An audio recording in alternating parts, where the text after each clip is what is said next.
Tai ką, labas vakaras, Karina, Viktorija, Tomai, Sauliau. Pradedam pirmą susitikimą naujos aplinkos iniciatyvos, atviro pobūdžio diskusijų, kuri vadinsis tiek, kiek reikia. Pavadinimas kilo iš to, kad mes aplinkoje dažnai kalbam apie tai, kad vadovui, vadovaujančiam verslui, iš verslo sričių reikia žinoti tiek, kiek reikia. Dažnai atrodo vadovui, kad reikia žinoti viską, tačiau jisai negali tapti, tiesiog realiai negali tapti visų sričių ekspertu. Tuo tarpu yra žmonių, kurie yra tose srityse, verslo srityse, konkrečiose finansuose, procesuose, HR, teisėje, yra tų sričių ekspertai. Tai yra finansų žmonės, teisės žmonės. Ir mūsų susitikimų tikslas yra ieškoti tiek, kiek reikia.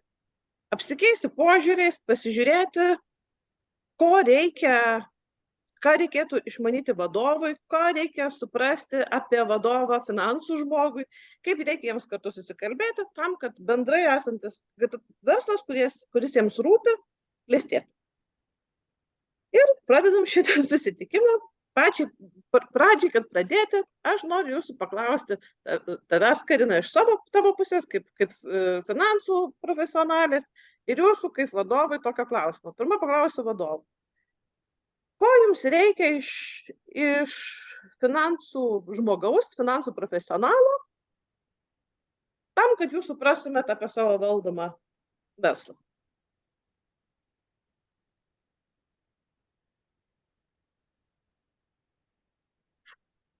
Man iš karto atsakymas tam, kad aš galėčiau atsakyti, ko man reikia, tai būtų faina, kad iš vis, sakykime, didelį kažkokį tai gabalą ir ką aš turėčiau žinot. Jeigu metaforiškai kalbėt, tai nuėjus į mišką noriu pamatyti visą, nes, sakykime, kas ten yra, kas ten auga ir po to suprasti, ko man reikia iš to. Ar ten man uogauti reikia, grybauti, ar ten riešutauti, sakykime taip. Tai jo, čia aš iš savo pusės kalbu, tai greičiausiai pradžioje norėtųsi sužinoti,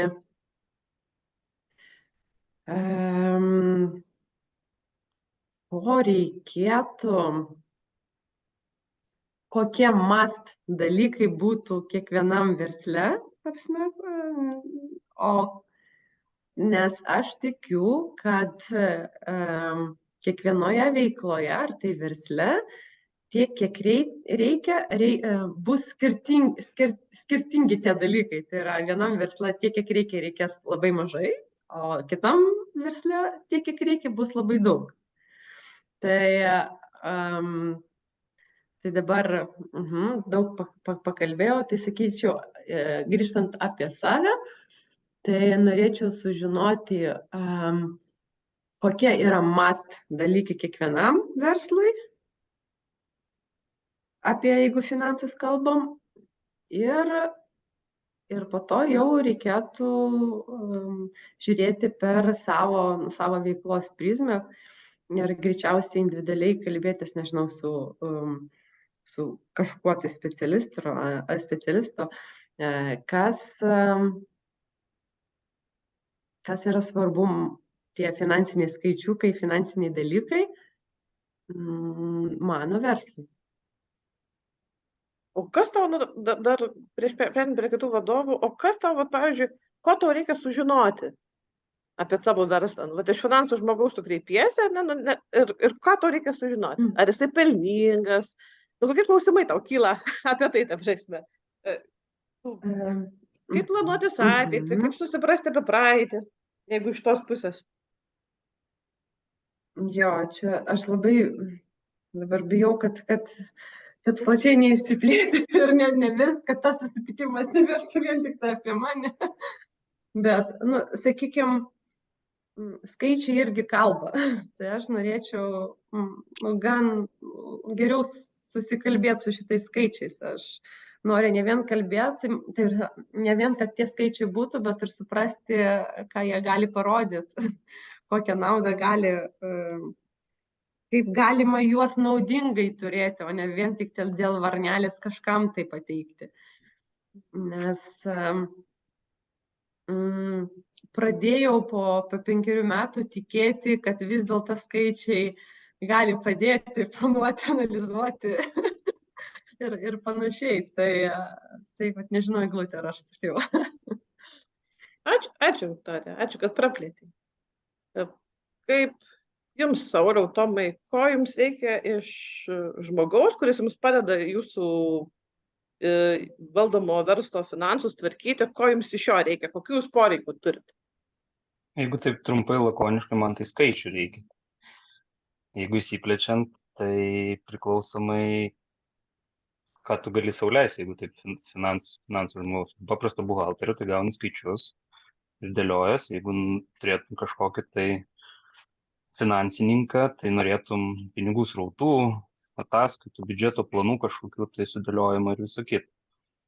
Tai aš kalbėsiu konkrečiai dabar, kaip turiu. Tai turiu, kadangi tik tai buhalterį, tai ko aš prašau, tai skaičių. Ir pats tada dėliojas pinigų srautus ir ataskaitas, aišku, dar prašau. Mėnesinės kiekvieną mėnesį ataskaitos sudėliotos, pagal kurios žiūriu. Ir dėliojas ateities planus, žiūriu, kaip buvo praeitį, kokios tendencijos ir visa kita. Dar vienas klausimas tau, kiek laiko užtruko, kad tu pradėtum gebėti analizuoti tos skaičius? Nes suprantu, kad dabar tau pateikia buhalterija tos skaičius ir tu pats analizuoji ir dėliojasi. Matai, man sunku pasakyti, nes aš tuo labai domėjausi iš labai senai. Tai man paprasčiau galbūt. Skaičiai man visą laiką patiko ir aš jau nuo mažens skaičiuodavau. Tai man dėl to nebuvo taip sudėtinga, dėl to, kad aš kažkada kalbėjau, aš nežinau kaip tai paaiškinti, bet aš žinau įmonė, kaip man turi būti. Aš neturiu kažkokių tai buhalterinių išsilavinimo, bet aš žinau, kaip tai turi atrodyti. Ir turiu tą bendrą supratimą ir bendrą suvokimą savo, kuris sutampa su tom ir buhalteriniam ir programus, bet aš nesu iš tų, kad man turi būti taip, aš ten labai nesimokau tų keiksmažodžių, tų buhalterinių, žinai, bet aš žinau, kad turi būti taip, taip ir taip. Tai man dėl to yra lengva, aš sakyčiau, kad aš tai domėjausi. Ačiū, Tomai. Kaip tau, Sauliau? Va šitoje vietoje aš jaučiuosi iš tikrųjų pakankamai vienas, nes turiu kaip ir Tomas tik buhalterę ir finansų žmogaus kaip ir neturiu. Ir taip tai buvo ne visai trumpas kelias, kol galiu pasakyti, galbūt netgi galiu tai pasakyti ir išsireiškiu, kad perkandau tą reikalą, tai yra finansus. Ir iš tikrųjų jau pakankamai ilgą laiką aš net pats buhalteriai, to prasme, pasakau, kur ką padėti. Tai yra improvizacijos pas mane iš tikrųjų yra pakankamai mažai. Tai yra aš pats savo pasidaręs esu sąskaitų planą, taip kaip mano veiklai reikia. Aš pagal tą planą labai aiškiai galiu nurodyti, kur kas turi gulėti. To pasekoje man balansą skaityti mano veiklos tikrai nėra sudėtinga. Bet jeigu taip kalbėti apie tai, kad o ko reikia, ne? Tai aš sakyčiau, turbūt reikėtų tada suprasti, o kam, kokiam tikslui, ne? Nes ko reikia verslo savininkam ar vadovui, tai yra vieni poreikiai, ko reikia galbūt kreditoriam, tiekėjam, klientam, arba kaip tai turėtų atrodyti jiems, ne? Arba kaip tu norėtum, kad jie tai matytų. Tai vėl yra kiti klausimai. Ir turbūt vienareikšmiško atsakymo iš tikrųjų, ko reikia, neturiu, o tai tarkim, ko reikia, kas reikalinga mano veiklai, tai jo, viską absoliučiai pats.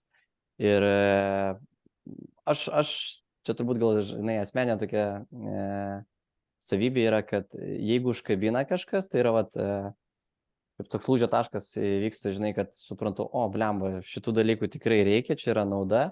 Tai aš tada pakankamai giliai pasineriu. Jo būna kartais, kad galbūt ir paneriu per giliai, bet man reikia, kad mano galvoje nusistovėtų tas toksai supratimas ir aš galėčiau, jo aš taip vadinu, žongliruoti, ne? Tai yra ieškoti ir suprasti tą priežastinį ryšį arba tą poveikį, kaip veikia ta grandis toliau, tai aš turiu nueiti pakankamai giliai, ne, per tą visą loginę grandinę.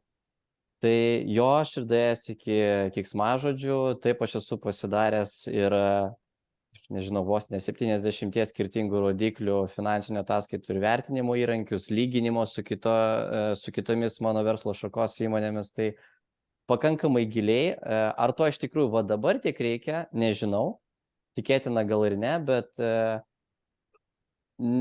jeigu, tarkim, reikėtų grąžinti laiką atgal ir, va, tipo, Sauliau, nužiūrėk, gal čia dabar tu tiek nereikia, kažkur kitur investuok savo jėgas, ne, manau, kad vertė to yra daugiau nei didesnė ir tikrai vis tiek daryčiau tą patį.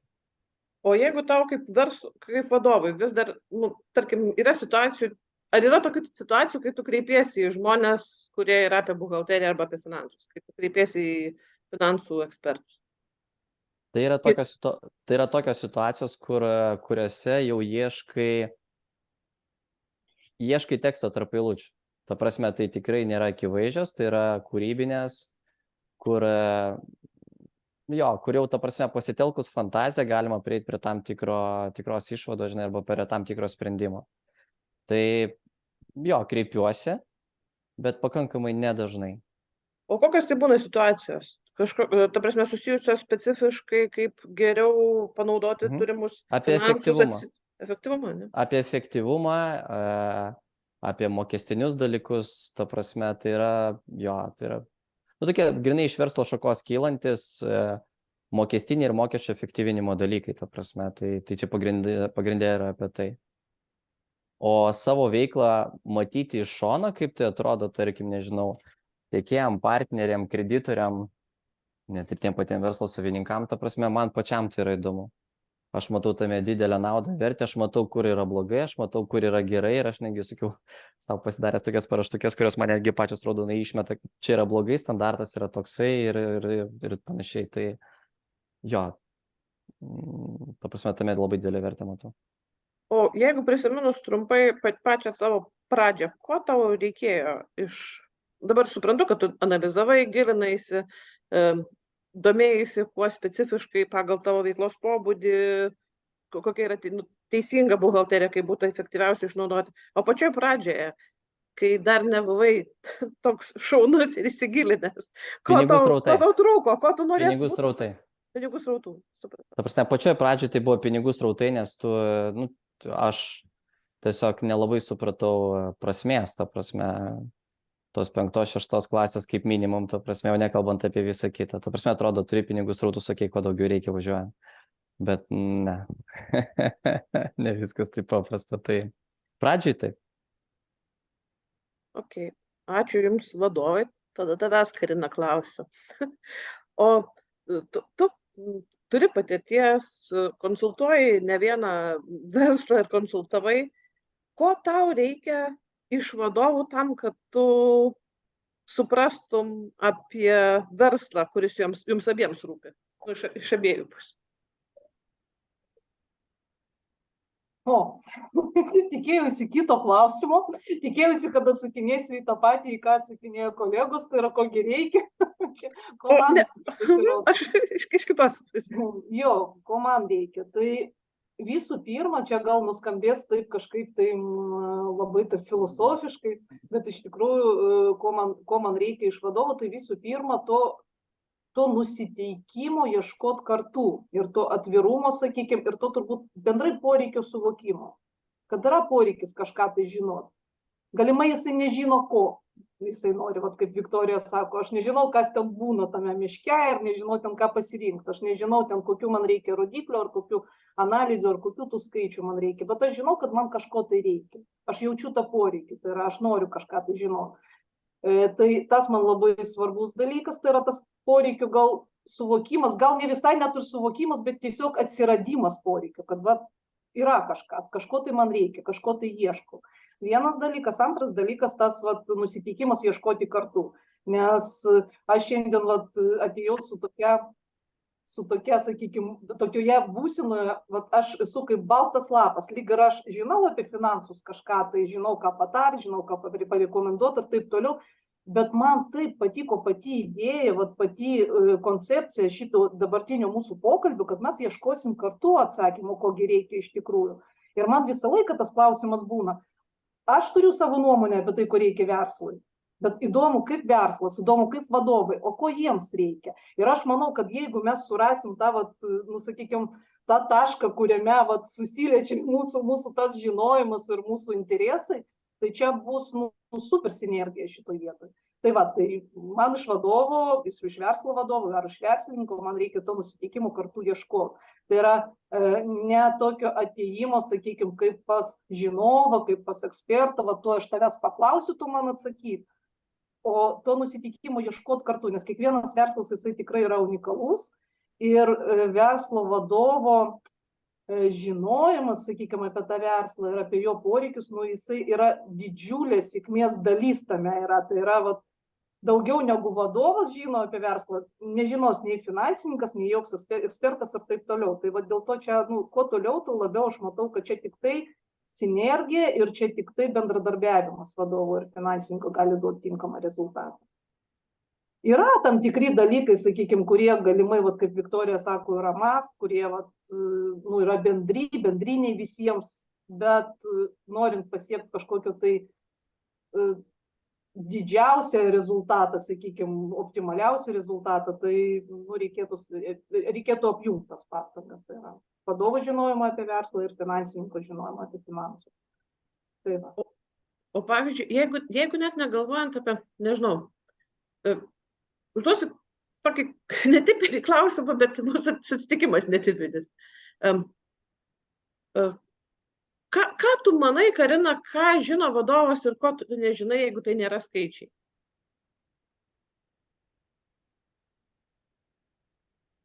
Ar aiškus mano klausimas? Taip. Visų pirma, paties verslo idėja. Kame yra verslo idėja? Aš kai ateinu į susitikimą su vadovu, ar tai būtų konsultacija, ar tai būtų potencialus klientas, ar dar kažkokiam tai kitam santykėje, tai visų pirma, vadovas žino verslo idėją, aš jos nežinau, jisai gali mane įtraukti, jisai gali man papasakot, jisai gyvena tą idėją, jisai realizuoja tą idėją, jisai žino realizavimo būdus ir taip toliau. Tai visa tai yra pas jį, jo pusėje. Aš to nežinau. Vienas dalykas. Antras dalykas, tai yra kažkokios subtilybės, kažkokie tai ypatumai verslo, nes verslas verslui nelygus ir tikrai ir iš finansinės pusės ypatingai yra tų ypatumų kažkokių, kas yra svarbu, kokie momentai. Trečias dalykas turbūt planai, tai yra verslo planai, tai yra paties vadovo planai, ar tai verslo planai, kryptys ir taip toliau vystymosi kryptys. Tai apie tai visą tai yra vadovo galvoje ir didelis labai iššūkis būna iš tos galvos, tos planus ištraukti ir išversti į skaičių kalbą. Nes skaičių kalba, iš tikrųjų, skaičių ar tai, sakykime, skaičių kalba. Skaičių kalba tai yra verslo kalba, tai yra universali verslo kalba. Visas verslo pasaulis kalba skaičiais. Jeigu tu nori susikalbėti su kažkom tai kitų versle, ar tai būtų investuotojas, ar tai būtų finansuotojas, bankas, ar tai būtų kažkoks partneris, potencialus klientas, tiekėjas, dar kažkas, darbuotojas netgi, nes dabar darbuotojai irgi labai domisi įmonių rezultatais ir prieš darbinantis įmonę ir taip toliau. Tai su bet kuo tu susišnekėsi viena vienintelė universalia kalba, tai skaičiais. O dažniausiai vadovai, kaip ir kiti žmonės, masto kitais dalykais, ne skaičiais, vaizdiniais kažkokiais, tai žodžiais, grafikais galimai dar kažkuom, bet labai dažnai tai būna ne skaičiai. Tai sakykime, pagrindinis iššūkis, visą tai, kas yra vadovo galvoje, visą tą planą, sakykime, kažkokią, tai ar tą svajonę, ar tą idėją išversti į skaičių kalbą, tai čia yra iššūkis ir menas. Digitalizavimas. Atrodo. Norėjau dar tavęs, Karina, paklausti, kai tu sakėjai apie tai, ko to reikia iš vadovų, apie verslo ypatumus aš supratau, planus supratau. Kaip lemia tai, kad ką tau duoda, kai finansų žmogui, arba supratimą apie tos finansus, kai tu išgirsti idėją? Kalbant apie pačią idėją, pačios idėjos aš negaliu išversti į skaičių kalbą. Tai dar, sakykime, tolimas kelias. Kalbant apie idėją,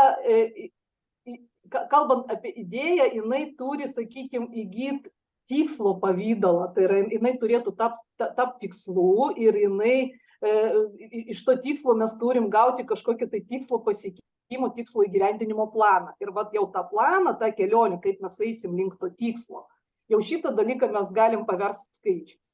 Nes planas vis dėlto jisai susideda iš tam tikrų uždavinių, veiksmų ir taip toliau. Ne? Tai yra tam tikri žingsniai, kuriuos mes darysim, norėdami pasiekti tą tikslą. Tai jau tos žingsnius mes galim konvertuoti į skaičius. Tai yra pasakyti, kaip vienas arba kitas veiksmas, vienas arba kitas žingsnis tavo, kokias finansinės pasekmes jisai turės. Tai va šitoj vietoj, šitoj stadijoje aš jau matau galimybę išversti visą tai į skaičius. Aha, žengsiu tokį žingsnį, ten priimsiu darbuotoją, ne? Ir jau galima, ir kiek tu jam mokėsi, kiek darbo vieta kainuos, kiek jisai to atneš kažkokios, tai sakykime, naudos, jeigu gali tai išskaičiuoti ir taip toliau. Tai visą tai jau galima versti skaičiais. Tai pačios idėjos ne, bet nuo idėjos keliaujant link tikslo ir keliaujant link plano įgyvendinimo, tai jau galima. Ar yra, iš tavęs to girdžiu ir kartu jaučiu dar tokį subtilų momentą, kad ta idėja padeda kartu ryšį tau užmegzti, nes kai tu kalbėjai apie tą jūsų kartu ieškojimą, ne, tai sužinojimo, ko tik kitas žmogus, atrodo, kad ir pačiam tada, į vėžes tas pačias eini. Taip, čia jau toksai gal individualus dalykas, gal jau mano individualus dalykas, o gal kiekvienam žmogui yra būdinga gerai daryti tai, kas jam yra įdomu. Tai yra, kai tau įdomi ta pati verslo idėja, kai tu pradedi ją gyventi ar pradedi ją tikėti, tai visą laiką lengviau yra maksimaliai prisidėti prie jos įgyvendinimo. Tai čia šitas dalykas natūralus, bent jau man. Faina. Tai Aš galiu drąsiai, Sauliau, viską gali sakyti. Labai nepabėgom. Aš taip, Karina paminėjo, kad skaičių kalbos susikalbėsi. Tai man tiesiog tokia mintis išmėstelėjo, kad galimai norėčiau šiek tiek paprieštarauti, nes gal taip, gal ir ne, šiaip norėčiau to tikėti, bet irgi tokį atradimą ne per seniausiai, galima sakyti, turėjau, kai supratau, kad finansai tai yra humanitarinis mokslas. Visiškai humanitarinis mokslas ir galbūt ir susikalbėsi, bet nebūtinai būsi teisingai suprastas arba nebūtinai tinkamai suprasi kitą pusę dėl to, kad jeigu kalbėt apie finansuose naudojamus jau to šiek tiek, pavadinkim tos keiksmažodžius, tam tikrų rodiklių, skaičiavimo būdų yra labai daug. Tikrai kartais būna ne vienas, ne du, ne trys ir net ne 10.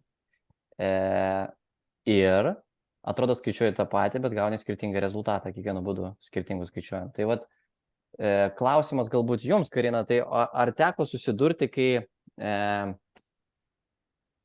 komunikuoja, bendrauja ar sprendžia kažkokią, tai nežinau, problemą, ar sandoris, ar dar kažkas tarp verslų, ne? Tai yra ar verslai, ar vadovai, ar jūs atstovaujat ir kalbate tą skaičių kalbą, bet matote, kad lygtis apie tą patį, bet ta prasme per didelis skirtumas ir kaip ir neaišku kodėl, o paskui galiausiai pasirodo, kad tiesiog kiti skaičiuoja kitaip, nors lygiai tą patį. Klausimas yra tame, ar yra tekę susidurti ir ką iš jūsų apie tai, ta prasme, manot, kiek tame yra logikos, nes man tai yra vis tiek kažkaip sunkiai suvokiamas dalykas, nes visada galvojau, kad matematika tikslusis mokslas, bet ne. Ne šiuo atveju, ne finansus. Aš nesiginčysiu su tuo, aš nežinau, koks tai mokslas, tiesą pasakius, aš finansų kaip mokslo nei studijavau, nei kažką, tai mano finansinės žinios iš mano praktikos labiau. Tai yra, aš pradėjau finansuose dirbti nuo buhalterijos, tai yra nuo buhalterio profesijos, iš esmės aš baigiau ekonomiką, transporto ekonomiką, kuri labai mažai turi, sakykime, bendro su to, ką aš dabar veikiu, nu, kartais turi ten, bet retai pritaikau būtent tas inžinierinės savo žinias, transporto inžinierinės ekonomikos ir vadybos. Tai va, tai pradėjau nuo buhalterijos, o į finansus keliavau grinai iš poreikio, tai yra mano finansinės žinios, jos kartu yra gal ne visai, sakykime, pilnos apimties, bet man jos yra brangius tom, kad jos visos yra kilusios iš poreikio, mano ar vadovų, su kuriais man teko bendradarbiauti. Tai yra tam tikras poreikis, atsiranda, mes norim žinoti apie pinigus. Aha, nu tai tada mums reikia pinigų srautų. Nu ir mes galvojam, kaip juos išgauti, kaip išgauti tą planą, kaip išgauti tas ataskaitas ir taip toliau. Tai dėl to aš, taip drįstu manyti, kad mano finansinėse žiniuose labai mažai yra perteklinių kažkokių tai dalykų, sakykime, bent jau mano akimis, kas yra pertekliniai dalykai, tokių teorinių dalykų. Aš teorinės bazės būtent finansuose, apskaitoj taip, bet finansuose ypatingai neturiu. Aš turiu labiau tokias praktinės, sakykime, praktinius dalykus, kurie iš poreikio kyla. Tai va, tai čia kalbant apie tai, koks tai mokslas, aš nežinau, ar tai humanitarinis, ar tai yra tikslusis mokslas, iš tikrųjų, ar yra tokių, kaip, visų pirma, gerai, sakyk man ne, man kažkaip, tai aš jaučiu kažkokią tai sieną iš karto. Tai va, tai į tavo klausimą, reiškia, apie tai, ar būna tokių nesusišnekėjimų, tai kalbam lyg ir apie tą patį rodiklį, bet skaičiuojam skirtingai. Man dažniau teko su tuo susidurti, bet dažniau man teko su tuo susidurti dėl, sakykime, kompetencijos tinkamos nebuvimo vienoje ar kitoje pusėje, supranti? Ne dėl to, kad yra tokia gausybė tų metodikų, kuriuom galima pasinaudoti, ten skaičiuojant vienokį ar kitokį rodiklį ir mes ten skirtingas metodikas taikom ir čia nesusišnekam. O dažniausiai dėl to, kad arba viena arba kita pusė neturi tinkamos kompetencijos. Paskutinis mano pavyzdys, tarkim, buvo su vienu vadovu darant biudžeto planą, tai yra skaičiuojant pajamas, tai yra, kad jisai ruošia šitą savo pajamų biudžetą, pardavimų biudžetą ir jisai pateikė pelnų skaičius. Tai yra lyg ir mes kalbam apie pajamas, jo mes suprantam, kas yra pajamas, suprantam, kodėl čia taip, o tai kur išlaidos, o tai aš išlaidas atėmiau iš pajamų, tai tu pelno surašėjai. Čia taip vadinasi, ta prasme, kas yra, tai čia yra nepakankamos kompetencijos klausimas, tai yra mes ne vienodai suprantam, kas yra pajamos. Tai labiau su tokiais dalykais man teko susidurti. Tai ar teisingai aš supratau, kad jeigu rodiklis tinkamai paskaičiuotas, tai nebus interpretacijos. Žmonės žiūrėdamas į jį. Bus. Aš su Saulium sutinku, kad taip gali būti. Tai yra, kad yra skirtingų metodikų. Aš kalbu tik apie tai, kad man nedažnai arba neteko su tuo susidurti, arba nedažnai teko. Kad teoriškai taip gali būti, gal ir praktikui Saulius susidūręs, aš neatmetu tokios galimybės. Jo. Kad tikrai tai būna, metodikų būna skirtingų. Tai aš manau, jeigu kalbant apie tai, aš manau, kad tiesiog čia kalbėtis ir derintis turbūt. Tokia išeitis būtų. Ne vien žiūrėti skaičius, klausimas vėlgi ten, apie ką mes kalbam, apie kokį bendradarbiavimą mes kalbam ir taip toliau, apie kokį pristatymą tų skaičių. Vis dėlto turbūt retai kažkokie tai rimti verslo sprendimai priimami vien žiūrint, sakykime, sausai ataskaitai kažkokius skaičius, jeigu yra kažkoks aptarimo dalykas, jeigu yra galimybė kažkur tai apsitarti, aš manau, tokie dalykai jie išplauks. Bent jau mano akimis. Bet man asmeniškai neteko daug susidurti būtent su to, kad pasakai. Tai užsikabinant už tos minties, kai tu, Karina, pasakė apie tai, kad skaičiai kalba, į skaičių kalbą pereiti, tai noriu jūsų visų paklausti, nuo ko prasideda tai, kad skaičiai jums pradeda kalbėti, kai jie tampa, ne šiaip skaičiais, o jums kažką pasako apie finansus. Nuo plano, nuo Excelio.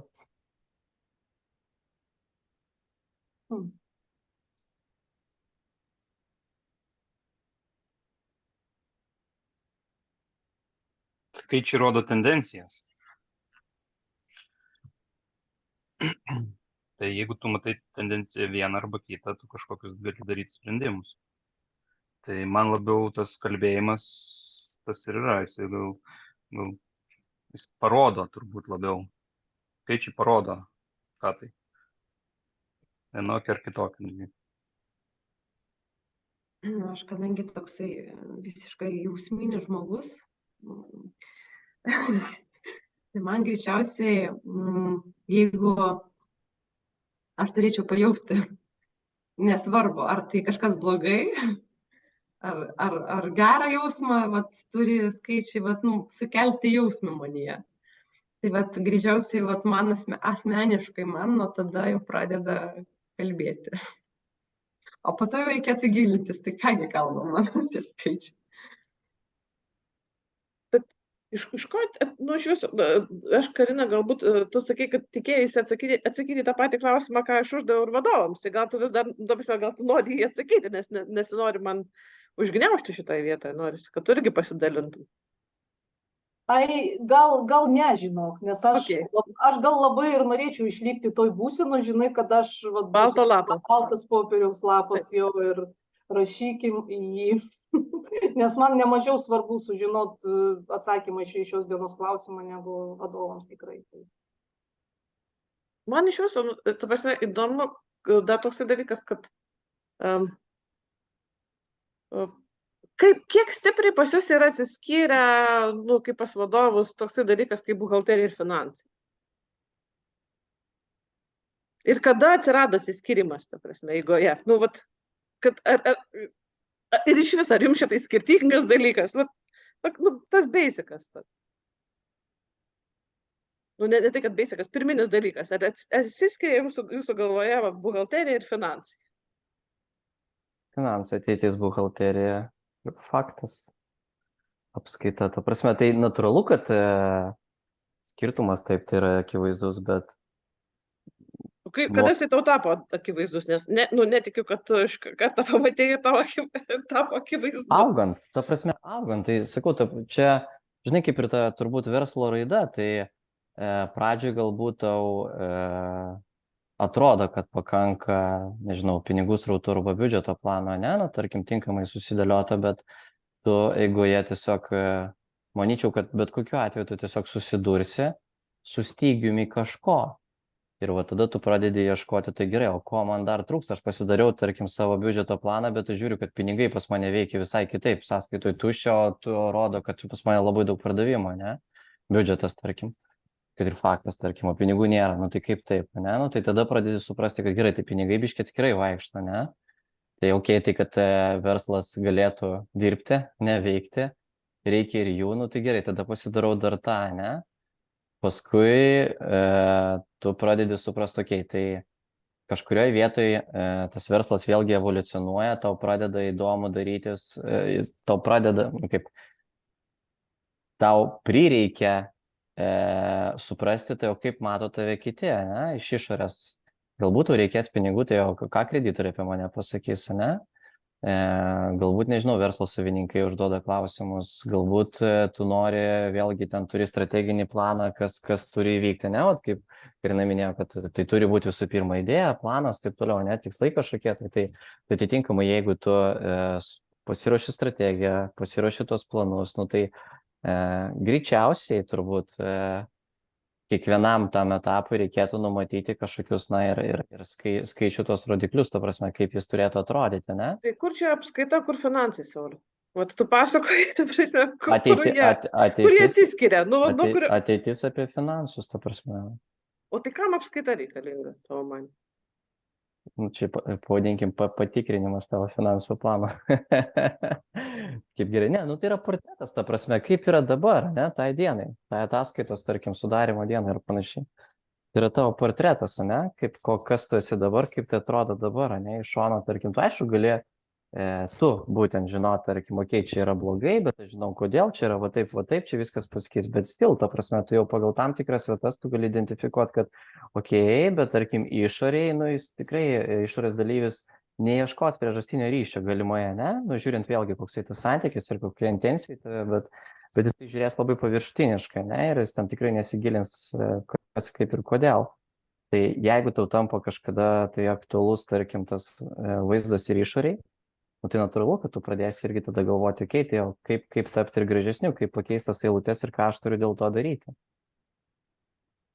Tai va tada ir atsiranda, ta prasme, finansai, atsiranda rodikliai, atsiranda planavimas į ateitį, metant daugiau ir panašiai. O kaip jie tarpusavį draugą, ta prasme, santykiauja? Nu, tai tavo planai turėtų materializuotis, nu, finansiniai planai turėtų materializuotis kažkaip ir pavirsti į Na, aš buhalteriją. šneku apie, apskaitą su finansais. Jo, nu tai tu pieši, kaip tu pieši, nu kaip tu pieši prielaidas būsimai realybei, kuri turėtų atsispindėti tavo apskaitoje, ne? Tai tavo ir yra lūkestis darant tam tikras prielaidas, kad va taip kaip aš suplanavau, ateityje bus mano, tarkim, balansė, ne? Tai taip ir sąveikauja, ta prasme, tik buhalterija visada atsilieka, jinai visada galiai yra. O finansai dažniausiai yra į priekį. Taip, tu gali, tarkim, per finansinės tos rodiklius pasitikrinti, kas yra dabar, taip, pagal tą dabartinį paveiksliuką, ne?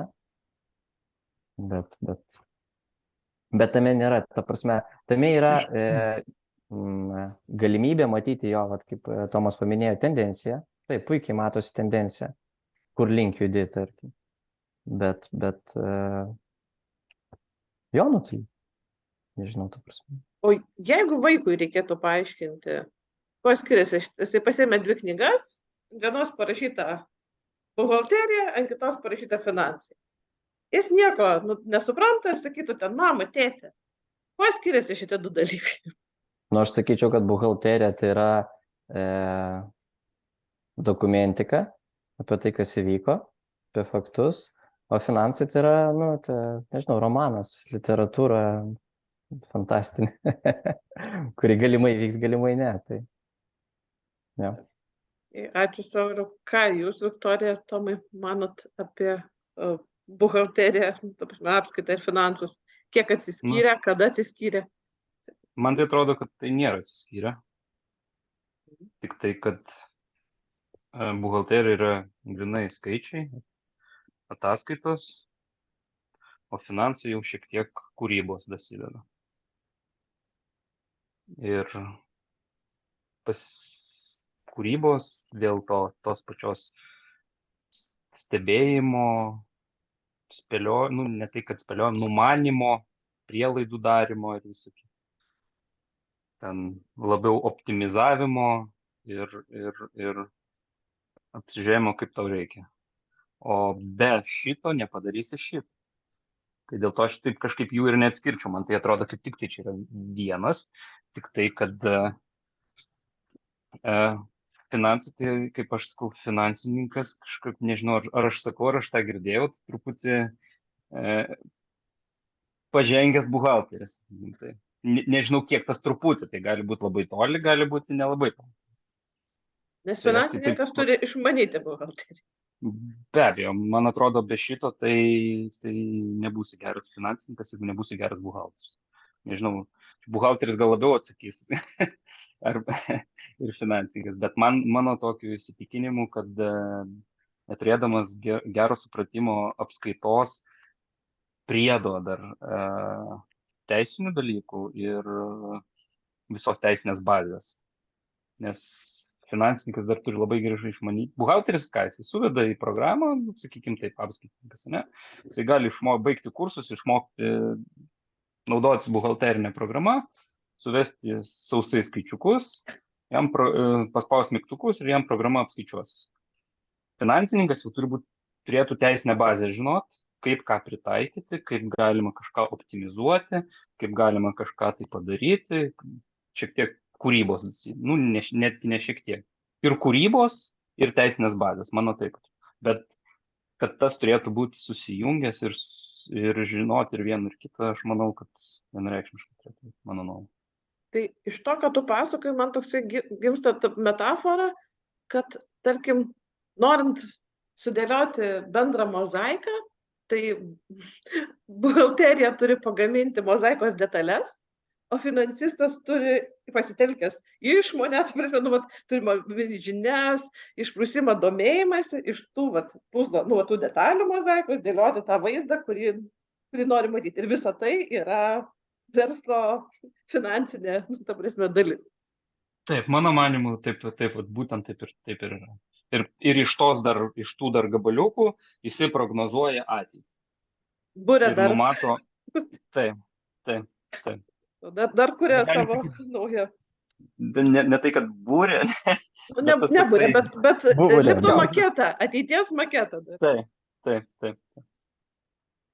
Viktorija, kaip tau su šitom dviem draugėm, arba nedraugėm, tom dviem šakom? Pirma, jeigu kartais išgirsit kokius, nežinau, nieko. arklių žaisliukų, tai aš iš karto atsiprašau. Bet šiaip iš tikrųjų, greičiausiai nelabai stipriai ką papildysiu. Jo, buhalterija man labai jau būtent viską, ką turiu, aš suvedu ir maždaug labai kažkaip kūrybinės erdvės, ten kažkokias korekcijas ar ten koregavimus galima daryti, bet man analizuoti, planuoti netelpa po buhalteriniais tais stogeliais, sakykim tai. Man būtent, sakykim,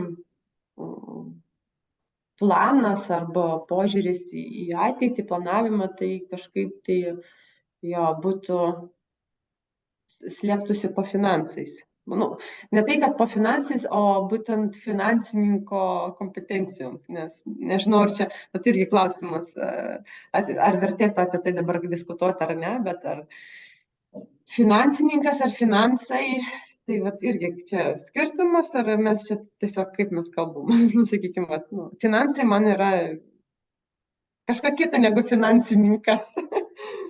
Tai va, gerai, bet čia, jeigu atsakant į finansininkas, tai man būtent finansininkas padeda su finansais, greičiausiai tai būtų, jo, daryti tą žingsnį ir planuoti, sakykime, jo, finansininkas geba perskaityti buhalterinius duomenis, bet taip pat ir padeda tos buhalterinius duomenis versti į planavimą, ateities planavimą. Gebėjimus matyti kelius, sakykime, su finansais. Kažkas tokio. Tai tiek būtų. Ačiū labai. Kaip Aš tau, dar- sakyk. Aš dar papildysiu vieną momentą. Papildyk momentą. Aš tai siūlyčiau dar įsivesti tada dar vieną savoką, tai yra apskaitininkas. Nes šiaip nežinau, čia Karina gal turėtų kažkaip arba patvirtinti, arba paneigti. Man atrodo, kad buhalteris tai toli gražu nėra tas žmogus, kuris tiesiog suveda. Apskaitininkas yra tas, kuris suveda, jeigu tu jį tokį turi. Tai yra, tarkim, ta pirminės apskaitos dokumentai.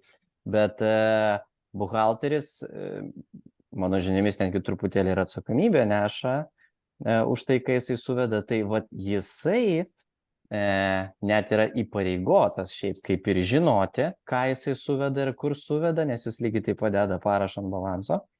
Tai čia toks, nežinau, mano 3 kapeikos, bet ir dar aš pridėčiau, kad tokį gal palyginimą, tarkim, finansininkas tai yra daugiau kaip politikas, ta prasme, tai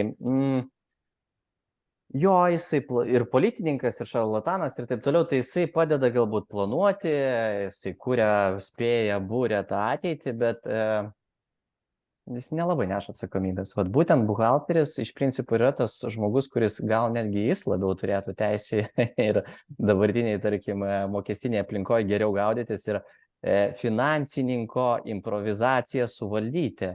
Šiaip labai faina, jeigu, tarkim, finansininkas pas tavai yra, kaip rusai pasakytų, zavsigdatas buhalteris, bet, ne visada tai būna, ta prasme, tai, šiek tiek jo, truputėlį gal skirtingos šakos, bet labai glaudžiai susijusios. Tai aš manyčiau, kad tiesiog reikėtų vartoti pagal tas atsakomybių pasidalinimą. Tai tarkim, apskaitininkas tai turbūt būtų tas žmogus, kuris tiesiog suveda, buhalteris, kuris suveda arba ir suveda, ir tikrina, ir neša atsakomybę už tai, ką jisai suvedė. O finansininkas patariamoji institucija, pavadinkim taip. Aš tik tai sureaguosiu Sauliaus dabar pasakymus apie atsakomybę. Aš greičiausiai papildyčiau atsakomybę kam ir prieš ką. Nes, nu, sakykime, tas pats apskaitininkas atsakingas prieš ką, nu, sakykime, atsakomybė prieš ką, buhalterį. Buhalterį atsakingas prieš ką, prieš vadovą, o finansininkas atsakingas prieš ką, nu, irgi susitarimas, nežinau, su to pačiu verslininku. Institucijas, aš turėjau galvoje institucijas. Nu, ta prasme, įstatymus ir institucijas. Tai tu įnešiai savo jau 3 veikėjus. Aš tiesiog išskaidžiau. Taip. Noriu tavęs, Karina, paklausti, kaip tavo po viso vadovų pasidalinimo, kas kyla, į ką norėtųsi sureaguoti, galbūt norėtųsi mums pasakyti, kaip iš tiesų yra, kiek ten tų veikėjų, kokie jų tarpusavio santykiai. Man į viską norisi sureaguoti. Reaguok. Save stabdau visai. Nes visų pirma, noriu pasakyti, nors atrodė, kad aš ėjau be lūkesčių, bet dabar suprantu, kad aš ėjau vis dėlto su lūkesčiu ir jūsų suvokimas apie apskaitą ir finansus viršė mano lūkesčius. Ir čia aš nejuokauju, čia tikrai taip yra. Nes iš tikrųjų pasakėt viską turbūt, ką aš galėčiau pasakyti apie atskirimą finansų ir apskaitos. Tai yra pirmas dalykas, kad man tai atsiskiria ir man ta linija praeina laike, tai šitas dalykas taip, tai yra labiausiai akivaizdi linija, tai yra ta praeitis ir ateitis, apie ką Saulius pradėjo šnekėti. Tai taip, man vienareikšmiai yra finansininkas yra apie ateitį, buhalteris yra apie praeitį. Vienintelis dalykas, kuris yra jau toksai, nu, mano tokia mano kančia ir tas, kame aš gyvenu ir tas, kame aš veikiu ir tikiuosi kažkada tai suveiksiu kažką, tai yra, kad nėra jokios dabarties tame. Tai yra, buhalterija yra apie praeitį. Tas dabarties momentas, va, kaip tu, Sauliau, sakai, kad jinai parodo nuotrauką, koks tu esi dabar, ne, jinai parodo nuotrauką, koks tu buvai vakar. Dažniausiai, koks tu buvai praeitais metais, ten praeitą ketvirtį arba geriausiu atveju praėjusį mėnesį. Tai yra, tai visą laiką yra praeitis. Ataskaitos sudarimo dienai. Taip. O tos dabarties vargšas verslo vadovas neturi. Ir man tai yra didžiausias mano veiklos iššūkis sukurt kažkokią tai ar sistemą, ar instrumentą, kuris padėtų vadovui dabarties momentu elgtis kažkaip tai ir priiminėti tos online sprendimus, tos operatyvinius sprendimus. Nes vienas tas finansininkas veikia į ateitį, kitas veikia praeityje, ataskaitų padarimas užtrunka laikę visą laiką, o tam veikimui online visą laiką dažniausiai vienintelis instrumentas tai yra vadovo intuicija. O tai yra ne universalus instrumentas. Tai čia apie tai tiesiog, ką man norėjusi dar įnešti visą tą vaizdą, tai yra apie laiką, tai yra apie tą ateitį ir tą praeitį. Kalbant apie tai, apie ką Tomas kalbėjo, apie tą kūrybą finansininkų pusė ir apie tą tikslų faktų atvaizdavimą, tai yra buhalterio pusė, tai vienareikšmiai taip, buhalterio darbas yra su faktais, buhalterio darbas yra labai reglamentuotas, mūsų atveju yra reglamentuotas valstybės, tai yra labai standartiniai būdai, kokiais mes galim apskaityti, kai mes kalbam apie finansinę apskaitą. Ką dar šitoj vietoje norėčiau įnešti, tai yra kalbant apie apskaitą, mes turim ne vienintelę finansinę apskaitą. Finansinė apskaita tai yra tai, ko reikalauja valstybė iš mūsų. Tai yra ta atskaitomybė, balansai, pelno nuostolių ataskaitos, mokestinė apskaita, tai yra tos deklaracijos ir taip toliau. Visa tai, mokestinės apskaitos čia neturėtų būti, bet valstybė padarė, kad jinai būtų šalia to. Tai yra visa tai yra taip vadinama finansinė apskaita. Šalia to mes galim turėti savo valdymo apskaitą. Ir ne tai galim turėti, o mes visi turim. Ir aš tikiu, kad kiekvienas vadovas turi savo valdymo apskaitą, savo valdymo apskaitos instrumentus. Tik tai vėlgi dažniausiai savo galvoje, arba kažkur tai geriausiu atveju kažkur Exceliuke užrašo, arba ten užrašų knygutė, arba telefonė užrašo. Bet pas kiekvieną vadovą yra kažkokie tai rodikliai, kurie neatsispindi mūsų finansinėje apskaitoje, bet kurie jam yra gyvybiškai svarbus. Pas vieną tai yra užsakymo pelningumas, ten pas kitą tai yra pravažiuoti kilometrai, pas trečią tai yra, nežinau, ten turto vertė kažkokia tai ir taip toliau, kurie ne visą laiką gali būti taip atvaizduoti mūsų finansinėje apskaitoje, kaip jam to reikia. Tai yra vadinama valdymo apskaita. Tai yra ta valdymo apskaita mes turim ir aš šitoje vietoje irgi tos valdymo apskaitos vėliavą visą laiką prieš save nešu, kad įmonės ar veiklos ar verslo valdymo atžvilgiu jinai turi didesnį reikšmę negu finansinė apskaita ir dėl to visą laiką norisi vadovus padrąsinti šitoj vietoj, nelikti vienam su savo tais metodais ir skaičiavimais, pritraukti specialistus arba suburti komandą tam, kad ta valdymo apskaita jinai egzistuotų ir kad jinai vystytųsi. Tai va, tai kalbant apie tai. Kalbant apie žmonės, tai yra kasgi vis dėlto ar apskaitininkas, ar buhalteris, ar finansininkas ir kur kieno atsakomybė. Tai aš pasakyčiau taip, kad vėlgi šitie dalykai jie labai nusivažiavo, tai yra realybėj nuo to, kaip turėtų būti, nes realiai turėtų būti buhalteris yra žmogus atsakingas už visą apskaitą, netgi už valdymo apskaitą, ne vien už finansinę apskaitą. Idealiu atveju buhalterio kompetencija turėtų apimti ir valdymo apskaitos, sakykime, žinojimą ir finansinės apskaitos žinojimą. Taip nebūna pas mus. Pas mus buhalteris yra dažniausiai finansinės mokestinės apskaitos specialistas. Taip susiklostė jau. Tai va, kalbant apie tai, kam kokių kompetencijų reikia, ar reikia finansininkų buhalterinės, ten apskaitos kompetencijos, ar reikia buhalteriui finansinės kompetencijos, tai vienareikšmiai manau, kad kiekvienas finansininkas turi išmanyti apskaitą, ne kiekvienas buhalteris privalo išmanyti finansus. O taip yra. Tai yra buhalteris, kuris nenori daugiau, jisai nenori daugiau siekti, tai yra skirtingos specialybės, tai yra skirtingos profesijos, tai yra apskaityti praeitį ir prognozuoti ateitį. Tai dėl to buhalteris, kuris nenori antros, sakykime, specialybės kažkokios tai papildomus, jisai nebūtinai turi būti finansininku, bet finansininkas, jisai savo ir analizai, ir prognozavime, jisai visą laiką remiasi faktiniais duomenimis. Jisai negali be jų prognozuoti, būtų keista, jisai tada turėtų būti būrėjas kažkoks, tai o ne finansininkas, jeigu jisai tiesiog atspėti ateitį norėtų, iš kavos tirščio ar ten iš kažko tai. Bet jisai daro tai ne iš kavos tirščių, jisai tai daro iš buhalterinių duomenų, tai norėdamas daryti iš buhalterinių duomenų, jisai turi išmanyti. Tai vat, atsakymas į šitą klausimą taip. O kalbant apie Viktorijos pasakymą, apie tą atsakomybę prieš ką, taip, man irgi tai tokia filosofinė mintis. Taip, mes visą laiką kalbėdami apie apskaitą, nesakysiu visą laiką, bet dažniausiai mes vis dėlto nuvažiuojam į tuos mokestinius klausimus labiau, nes mums taip yra įskiepyta, kad buhalterinė apskaita reikalinga mokesčių apskaičiavimui.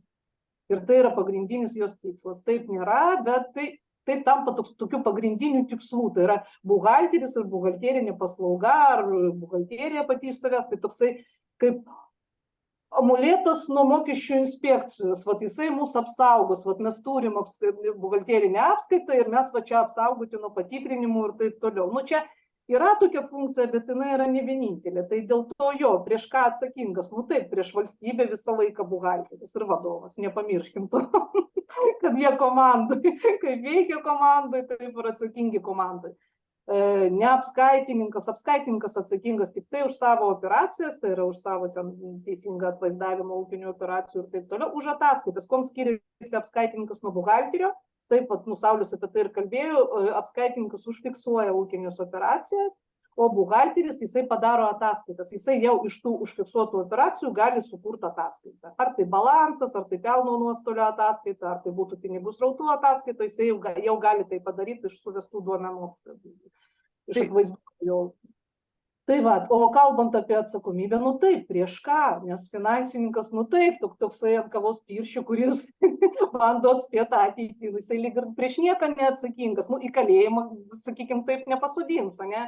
Bet ar jisai neatsakingas prieš vadovą, su kuriuo jisai pasirašo sutartį, su kuriuo turi susitarimą, ar prieš akcininkus jisai neatsakingas, tai čia toks tas atsakomybės klausimas. Va, tai vienu žodžiu, pasisakiau. Tai ar yra taip, kad apskaitininkas pirminius duomenis surenka, buhalterio aukštesnės antrinė analizė vyksta, ir tretinė vyksta finansų lygmenyje, kai analizuojami yra, visi tie duomenys analizuojami, interpretuojami, konstruojami ir prognozuojami ateičiai. Mano galvoje yra taip, kaip pasakėjai, interpretacijų gali būti įvairių, nes tokių vadovėlinių duomenų apie tai, kas yra buhalterija, kas apskaita, kas finansai, yra įvairių. čia vat apie tai, ką Saulius kalbėjo, kad gali būti skirtingų skaičiavimo metodų, tai lygiai taip pat yra skirtingose šaltiniuose, skirtingos yra funkcijos ir tos hierarchijos, sakykime, tų specialistų ir taip toliau. Mano galvoje yra taip, kaip tu sakai, ir mano visą laiką yra toksai, sakykime, noras ir ketinimas su tom pusėm, su kuriuom aš bendradarbiauju, susitarti apie tai. Tai va čia labai norėtųsi, kad su jumis man dabar norisi susitarti, ką mes vadinsim buhalterių, ką finansininkų, bent jau ką apskaitininkų. Tai čia būtų faina, kad mes vienodai tai įsivaizduotume. Ar jaučiatės, kad vienodi mes esame apie tai? Jaučiu. Aš tai taip, visiškai, tik aš apskaitininko kažkaip tai net Tuoj pamiršęs. Ne, net kažkaip tai diskusijai nemačiau prasmės jo tokio įsivesti, todėl kad už finansinius kažkokios atskaitomybės buhalteris, o jau labai priklauso turbūt nuo įmonės. Įmonė gali neturėti to apskaitininko, o visą apskaitą veda buhalteris ir viskas. Aš manau, labai prasminga, kad Saulius įvedė šitą trečią kintamą bendram vaizdui matyti, ta prasme, kad kaip yra, tai taip. Norėjau tada jūsų dar paklausyti tokio dalyko, kad kaip veikia finansai tada buhalterija? Nes aš suprantu, kad be to darbo, kurį atliko apskaitininkas arba buhalteris, ar ne, finansai neturėtų ką analizuoti. Bet finansai mato, finansų žmogus, ta prasme, mato duomenis, žiūri juos, pasitelkia teisę ir kaip, ar jų koks nors sprendimas gali įtakoti grįžimą atgal į buhalteriją ir buhalterijos pertvarkymą, eilučių perdėliojimą ir panašiai. Taip gali. Aš irgi sutinku, kad taip gali. Ir tada iš ko ateina ta tokia logika, kad taip yra teisingai? Turiu meni, kodėl turi tokią teisę tie finansai? Vat gavo savo duomenis ir viskas, čia tiesa. Kodėl yra tokia teisė? Kodėl taip galima sugrįžti ir perdėlioti? Man tai atrodo, kad pats sakykime, svarbiausias turbūt dalykas, dėl ko taip turėtų daryti, tai kažkoks tai pelno optimizavimas. Vienintelis, pats pirmas toksai šaunantis į galvą.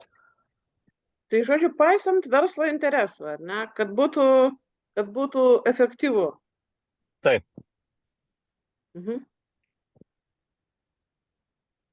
Kaip kiti galvojat?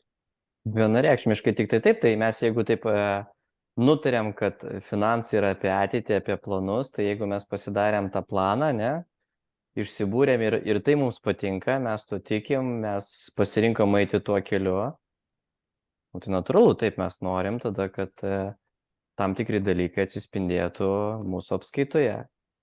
Jeigu mes darome tas prielaidas, prognozuojam ir mums tai nepatinka, kas gaunasi, tai jo, tada ta prasme, tu to nedarysi ir to apskaitoje stengsies nevaizduoti. Čia vėlgi priklauso apie ką šneki, bet still. Tai tam ir yra planavimas. Būtent apie tai ir yra visa esmė to. Dar paklausinėsiu. Bet jeigu, pavyzdžiui, buhalterija yra praeitis, ne, finansai yra ateitis. Tai ar gali ateities sprendimai sugrįžti, pataisyti praeitį? Taip. Žiūrint, už kokį laikotarpį mes imam, bet šiaip taip. Netgi praeitų metų priduotus balansus gali tik koreguoti. Bet čia toks nemalonės procedūros, o šiaip jo, taip. Tai reiškia, buhalteris, pašaržuosiu, tai reiškia, buhalteris turi būti nusiteikęs, kad jeigu vadovas yra finansiškai raštingas, jeigu jisai, domisi finansais ir planuoja ateitį, kad turi būti nusiteikęs, kad gali būti pakeitimų pase darbuose, kuriuos jisai atliko. Jo, todėl labai nemėgsta finansiškai raštingų vadovų buhalteriai. Ir finansų gal tada nemėgsta. Nežinau, bet kad darbą papildomai prikraunam, tai tikrai. Daug paprastesnis gyvenimas būtų apskaitos žmonėm, jeigu mes į viską žiūrėtume paprasčiau ir nelystume prie finansų būtent. dar jūsų noriu visų paklausti, tavęs, Karina, ta prasme, ir jūsų vadovai, noriu paklausti tokio dalyko. O kiek, ta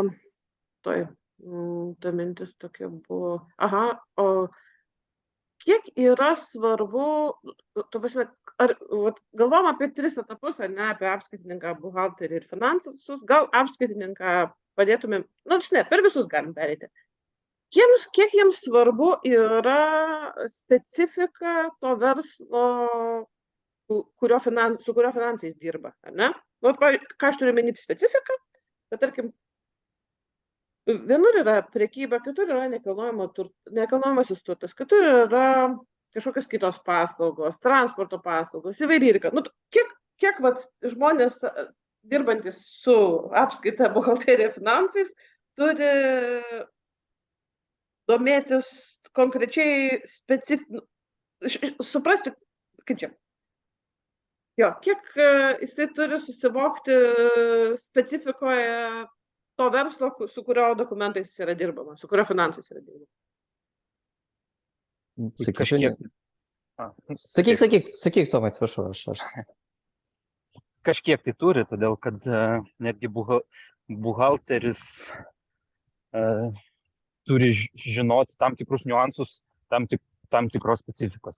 Jeigu ten dirba su, nežinau, logistikoje, šiek tiek turi suprasti logistikos procesus. Jeigu ten dirba maitinimo srity, tai turi šitos dalykus suprasti. Kažkiek tai turi, bet tai tiek, kiek jam reikia susivesti ir paruošti ataskaitas. Tai tikrai tiek. Pasakysiu iš praktikos. Jau girdžiu tiek, kiek reikia. Gerai. Ne vienam buhalteriui nebuvo įdomu,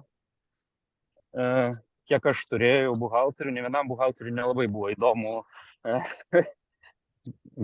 šitą verslo ir procesą ir visą kitą. Daugmaž kaip pasakai, taip ir daro.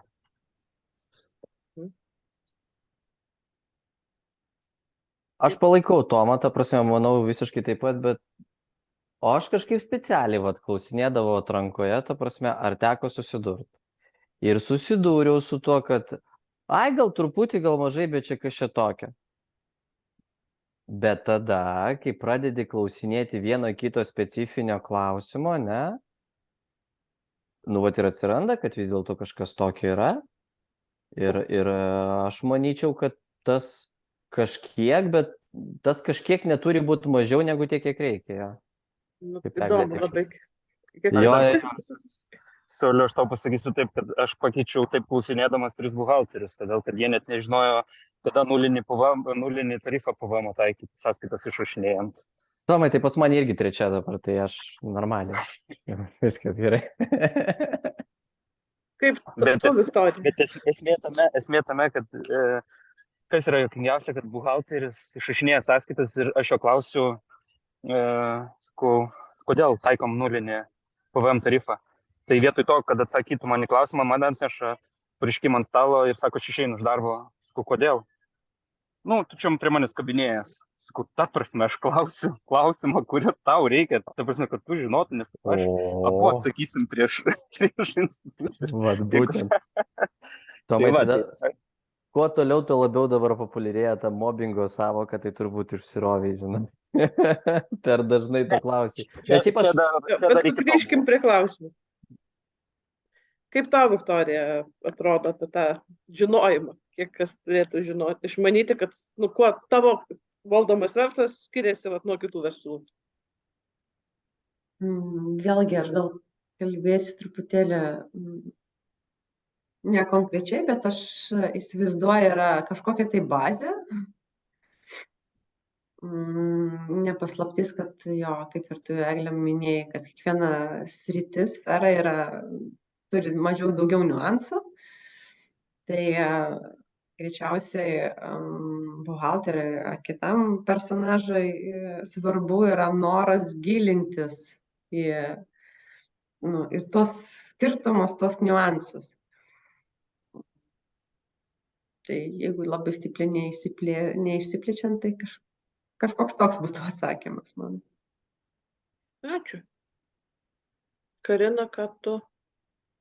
Kalbant apie tai, kiek reikia, tai taip, man labai patinka čia šito vietoj ir skamba šitą frazę tiek, kiek jam reikia. Ir aš sakau, kiek jam reikia, ne kiek vadovui šiuo atveju atrodo, kad reikia, kad išmanytų buhalteris apie jo veiklą, o kiek reikia buhalteriui, ar tai finansininkui, apie ką mes kalbam, kiek jam reikia, kad jisai tinkamai ir kokybiškai atliktų savo darbą. Tai va, apie tai, kad jisai žinotų, kokius straipsnių, kuriais atvejais ten taikyti, tarkim, kalbant apie PVM, kad jisai žinotų, kaip tinkamai apskaityti, kad jisai žinotų, kaip tinkamai suprognozuoti. Aš šitoj vietoj labai, čia mano tokia asmeninė, gal jau net labiau, sakykime, iš asmeninės patirties, sakykime, bendradarbiaujant su žmonėmis darbo santykiai ir taip toliau, aš jau šitoj vietoj sustočiau ir labiau galvočiau ne apie patirtį konkrečioj srity, o apie žmogiškas savybės. Nes man šitoj vietoj svarbiau yra žmogiškos savybės, tai yra žmogaus smalsumas apie jo profesiją, pavyzdžiui. Žmogaus noras tapti verslo dalimi. Nes aš savyje, tai žinau, kad verslas, į kurį aš patenku, nežiūrint tai, ar tai būtų darbo santykis, ar tai būtų kažkoks bendradarbiavimo santykis ir taip toliau, jisai man turi būti įdomus. Jeigu jisai man neįdomus, tai tiesiog tas santykis jisai pasmerktas, būtų nutrauktas anksčiau ar vėliau. Čia vienas dalykas.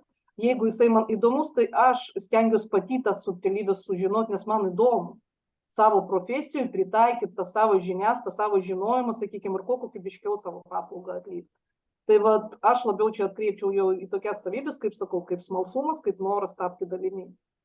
Nes man atrodo, kad tas garantuoja, kad žmogus net ir neturėdamas tavo srityje pakankamos patirties, jisai norės ją įgyti, jisai tave užknys klausimais. Tai kaip čia pas tave būna. Tai ar teisingai aš suprantu, kad tikriausiai, čia tokia mano yra hipotezė, kad tikriausiai priklausomai nuo srities, kurioje dirba finansų žmogus ar buhalteris, jisai turėtų domėtis tai sričiai būdingais dalykais. Teisės aktais, kuriuose minima tas sritis ir panašiai. Nes tokio checklisto, kad ramiai miegotų buhalteris dirbdamas, nežinau, su pardavimais, tai nėra, kad jeigu tas yra, jeigu tas yra, ir jeigu tas yra. Ne? Teisingai suprantu. Jis turi domėtis naujovėmis, žiūrėti į pokyčius, žiūrėti, kaip efektyviau valdyti tą pačią, tarkim, buhalteriją ir finansus, kad verslas klestėtų ir būtų efektyvus. O vadovui reikėtų tokio žmogaus, kuriuo galėtų šitų klausimų pasitikėti, kad jisai, smalsaus, ne pačiam analizuoti tikriausiai visus. Ar reikėtų pačiam vadovui žiūrėti per visus besikeičiančius teisės aktus? Na, aš manau, kad viens kitam netrukdo, tai yra aklas pasitikėjimas kažkuom, tai kaip ekspertų, kaip specialistų. Čia būtų labai faina, bet žinom mes įvairias patirtis, kurios sako mums, kad kartais ir žmonės labai reprezentatyviai atrodantis, sakykime, labai gebantis save pateikti kaip ekspertus ir taip toliau, po to nepasiteisina, taip švelniai net tariant. Tai čia šitoj vietoj budrumo reikia neprarasti, bet geriausiai visą laiką, aš sakau, apie komandiškumą. Man šitas dalykas yra apie komandiškumą. Aš su vadovu visą laiką kurčiau komandą ir vadovui siūlau su finansininku ar savo buhalteriu, kas jisai bebūtų, ar jisai outsourcas, ar jisai samdomas žmogus, kiek įmanoma kurti komandą. Tai yra, ar ieškoti savo tokio specialisto ar įmonės, kuri pasiruošusi tapti komandą su tavimi, nes tai garantuoja rezultatą. Mano manimo, ne kažkokios tai patirtis šiuo atveju, kurias sunku patikrinti, kas tai yra, kol nesusidursi su pasekmėm. Tada jūs vadovai supratot, kad jūsų sritis turi specifiką. Turiu menį, kad jūsų buhalterija nėra, visų jūsų, tarkim, finansų tvarkymas arba buhalterijos tvarkymas nėra vienodas, nėra tipinis. Buhalteris pasako, pradedam biški labiau apčiupinėti, kas čia nepaviršutiniškai, o kas gali būti, o kas ką nurašyti, o kas čia yra, o kas ir panašiai. Tai greičiausiai supranti, kad kiekvienai srityje yra kitaip. Aš sakyčiau irgi, ta prasme, aš tai kažkaip gal labiau paliečiu tas bendrasias kompetencijas, kaip Tomas paminėjo, tarkim, nulinis PVM-as, tai man pirma mintis, tai eksportas, galimai, tarkim. Nors aš nesu buhalteris, bet tokia, vat, pirma mintis, tarkim, šauna, ne? Tai, o kad specifikos yra, jo, turbūt iš tų bendro kažkokio, nežinau, bendros pasaulėžiūros, ta prasme, netgi labai nesigilinant. Jau galėčiau daryti prielaidas, kad tikrai yra tam tikra specifika tam tikrose nišose. Nu, bet pirmas signalas buvo specialistas tos srities, kuris pasakė jums, kad, vat, tarkim, tu tą darai, dėl to pas tave yra kitaip, kad reikia atkreipti tai dėmesį. Atsirado papildomas, nežinau, ten mokestis koks nors, arba ten kažkokie nurašymai, kažkokie tai išskirstimai kas mėnesį. Vėlgi, bet čia gal mano asmeninis patyrimas, tai ta prasme, aš pats viską domėjausi, kaip kas turi būti, labai daug klausinėjau, labai daug mokiausi. Nežinau, aš kažkaip norėjau visų pirma pats suprasti, pakankamai giliai panerti, o tada jau kažkaip, tai nežinau, pradėti pasitikėti kitų. Ta prasme, tai nebuvo, kad nieko nežinau, man kažkas atnešė, žiūrėk, čia pas tave, taip turi būti. Nu ne, tai norėtųsi, kad tai būtų, bet tiesiog ne mano atveju tai buvo. Bet faina, jeigu taip kažkur vyksta, tarkim, ir labai kompetitingas žmogus tau viską išdėsto ir tau, tiesiog gali atsipalaiduoti šioje vietoje.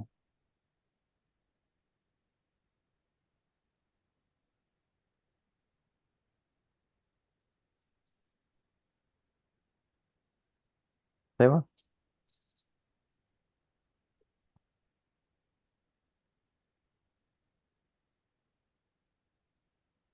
Man kažkaip sodru. Ir atrodo, kad šiandien pakalbėjom tiek, kiek reikia šiandienai. Kaip jums atrodo? Dar neuždarant čia tokio momento, bet tiesiog. Ar plėtotis?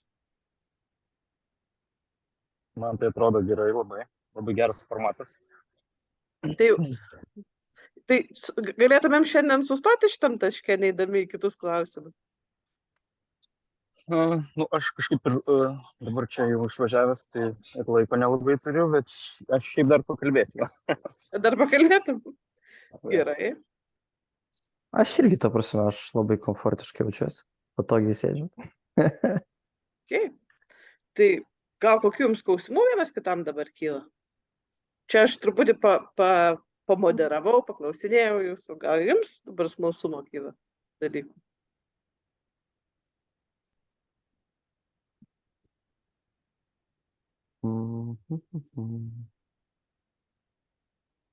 Gerai, tada šiaip pat mano, tarkim, spontaniškas toksai klausimas.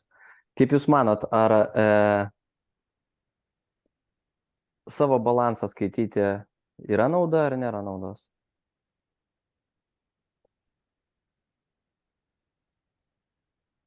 Aš manau, kad gebėt perskaityti ataskaitas finansinės turėtų vadovas. Tai yra, man atrodo, kad tai yra reikalinga kompetencija, kalbant apie bendrai apskaitą ir finansus.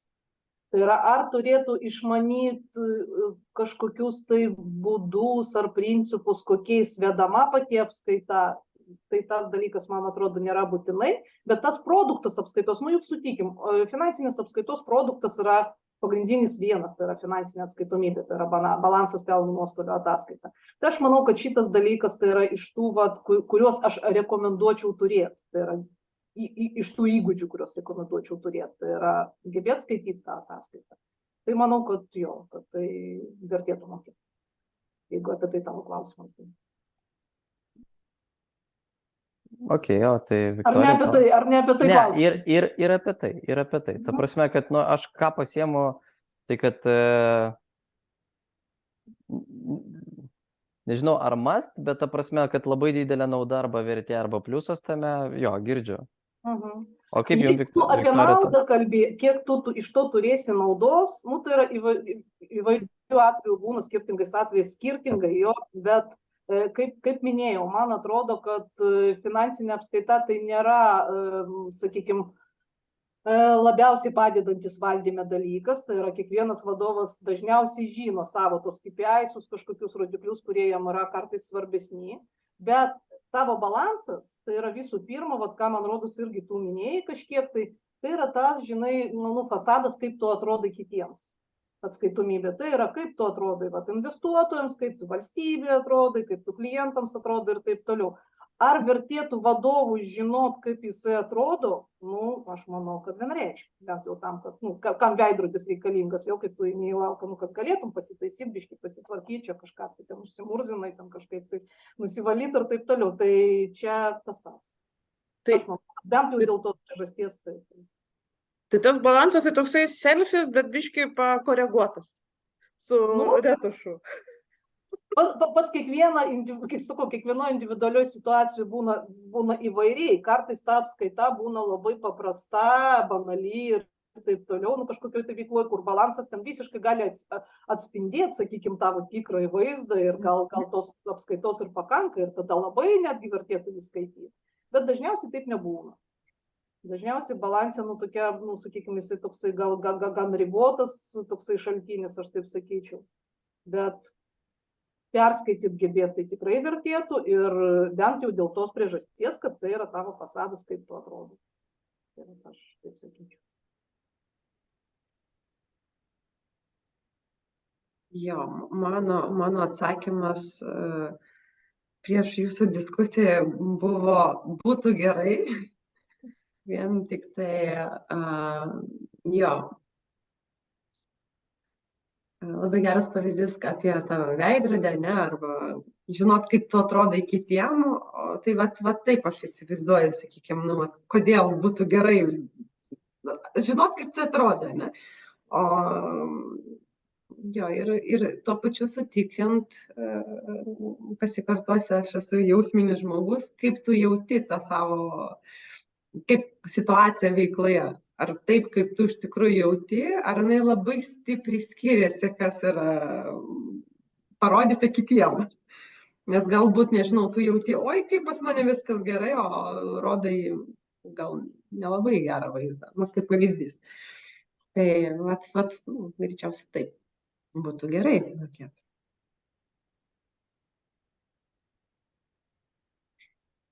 Gerai, o jeigu taip visai naiviai paklausčiau, o į ką reikia žiūrėti balansą, kad suprastum tau gerai ar blogai?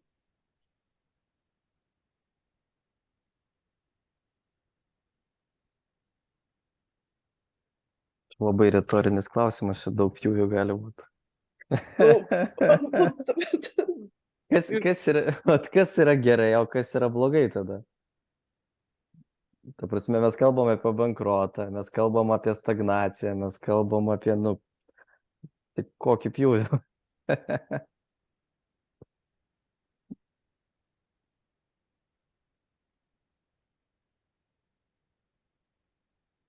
Nes...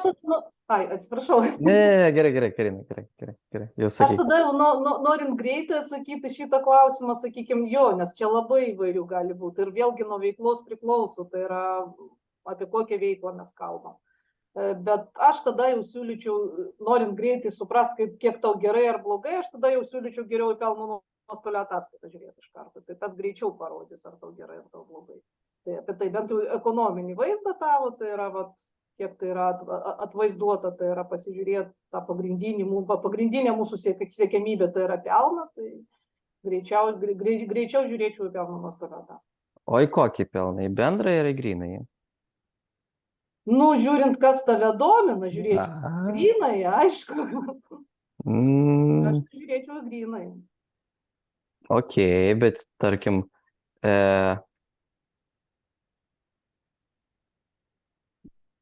ok, bet vėlgi pagal pelno nuostolio ataskaitą žiūrint kokią. Sutrumpinta, nesutrumpinta, ne visada būna nusidėvėjimas, pavyzdžiui, išskirtas. Nu, matai, jo, čia prasideda niuansai, kas tave domina. Tai yra vėlgi, ką tu nori žinoti. Jeigu tu nori žinoti apie savo veiklos konkrečiai efektyvumą kažkokį, tai arba savo veiklos rezultatą, taip, tu gali žiūrėti bendrai. Jeigu tu nori žiūrėti apie savo rezultatą, kurį tu transliuoji išoriai ir taip toliau, koks jisai yra, tai jisai galėtų būti grinasis, tai yra atėmus jau visas išlaidas, tai yra nužiūrint, priklausomai nuo to, ką tu nori žinoti, ką tu nori žinoti. Viskas priklauso nuo tavo užklausos, tai yra ką tu nori pamatyti. Aš nežinau, aš pavyzdžiui, Karina atsakė, ką reikėtų žiūrėti, aš gal pasakyčiau šiek tiek kitaip, jeigu taip ant greičio, tarkim, tai žiūrėti turto ir įsipareigojimų santykį. Ta prasme, irgi tam tikros tendencijos tada tu matai, ar auga skolos. Gali pajamos augti, bet gali, pavyzdžiui, įsipareigojimai viršyti pajamų augimą. Tarkim, ne? Gali turtas labai greit mažėti, arba jų iš vis nebebūt ir minusinė. Tai manyčiau, gal netgi čia toks, aš manau taip, kad gal netgi toks bus gal didesnis rodiklis, nes tarkim, kad ir ten 2 ar 3 metų, nors, nu jo, žiūrint, čia vėlgi nuo situacijos, bet 2-3 metų, tarkim, neigiamas pelno nuostolio rezultatas, tarkim, kažkokiu tai dydžiu, jis nebūtinai iš tikrųjų parodys tą vaizdą, kokį gali parodyti, tarkim, tas turto ir įsipareigojimų santykis. Nu, čia kaip pavyzdžiui, bet jo, čia turbūt vienareikšmiško atsakymą, nu, iš tikrųjų nėra. Tai... Kompleksai ir viskas priklauso nuo veiklos, man atrodo. Tai čia ypatinga rodiklių analizė, tai čia man toksai kompleksinis labai dalykas. Ir vienas dalykas, ir rodiklių analizė dar man turi, žinai, čia turi tokį ypatumą savo rodiklių. Kiek tu žinai savo rodiklius, su kuo jos reikėtų lyginti. Tai yra savo sektoriaus rodiklius, nu, sakykime, su kuo netgi savo sektorėje tu gali lygintis tais pačiais rodikliais ir taip toliau. Tai yra, kas tau yra geras rodiklis, kas tau yra blogas rodiklis. Man tas dalykas yra toksai, nu, visą laiką labai slidus klausimas. Bet, Karina, sutikit, pavyzdžiui, netgi lyginant save su kitais, netgi savo verslo šakos atstovais, tu vėlgi iš tikrųjų nežinai, ar tu obuolius lygini su obuoliais, nes mes turim tą VASA verslo apskaitos standartus, ta prasme, tai yra rekomendacinio pobūdžio dalykai, ta prasme, tai yra nurodyti tam tikri standartai, bet mes patys individualiai, įsakymų būdu ar kitaip mes galim pasirinkti. Ar lenkiškus obuolius tu nesu lietuviškais? Jo, ta prasme, tai yra daug iš tikrųjų, ir tavo specifika, tarkim, ką buhalteris turėtų žinoti ar daryti, bet netgi vadovui, tarkim, kai jisai skaito tą ataskaitą, nu, manyčiau, kad tas tiek, kiek reikia būtent tos finansinės apskaitos žinojimo vadovo, neskaitant būtent tų operatyvinių dalykų, tai yra kokį mygtuką paspausti apskaitos programai, ten, nu, tikrai to nereikia, bet tam tikrus dalykus, tuos specifikos tavo verslo turbūt daugiau nei būtina, manyčiau, žinoti, nes tikrai yra tam tikri dalykai, apie kuriuos tu net negalėtum iš tikrųjų pagalvoti, o jie gali labai labai daug ką reikšti, tai, nu, tiesiog iš praktikos, ta prasme, yra tam tikri tokie momentai, kur ta specifika kartais gali antiek stipriai įtakoti, netgi nuo to tavo nagrinėjamos arba valdomos veiklos tiesiog apskaitos vedimo būdo. Tai net apskaitos vedimo būdas, ta prasme, jis gali drastiškai įtaką padaryti tavo balansui, nors gali būti, tarkim, pelno nuostolis, jis gali būti toks pat. Bet tavo balansas atrodys visiškai skirtingai, priklausomai pasirenkant nuo to, kur tu, tarkim, tą patį, nežinau, ilgalaikį turtą pasidėsi, tai yra kaip tu jį vadinsi, investicinį ar kokį, nu, ta prasme, tai yra labai iš tikrųjų daug dedamųjų. Aš nežinau, kiek kitose verslo šakose, bet manau, kad irgi yra tam tikrų vietų, kur tikrai tos eilutės nėra viena. Vietų visą laiką yra jo, ir man dėl to, man šitas klausimas, tai yra rodiklių vertinimas, būtent finansinė atskaitomybė, tai yra rodiklių vertinimas, man jis yra, nu, ko neslidžiausias klausimas bendrai. Aš jo nelabai mėgstu, dėl to, kad čia labai mažai objektyvumo yra. Nu, ta prasme, jo, tu labai gerai turėtum nusistatyti, tai yra savo kažkokias tai normas, tai yra, kad nelygintum, sakau, lenkiškų obuolių, kaip sakėm, ten su dar kažkokiu, su belgiškom kriaušėm ar dar su kažkokiu. Vaisiai ir vaisiai. Tai šitas dalykas man labai yra slidus. Dėl to sakau, dėl to aš visą laiką stumiu vadovus link to, kad tu turi pažinoti savo veiklą ir tu turi pažinoti tuos rodiklius, kurie būtent tau yra svarbus ir stebėti būtent juos, neapsiribojant finansinę apskaitą. Dažniausiai tie tavo rodikliai, būtent tavo individualus, yra kitur. Tai, nu, va čia toks.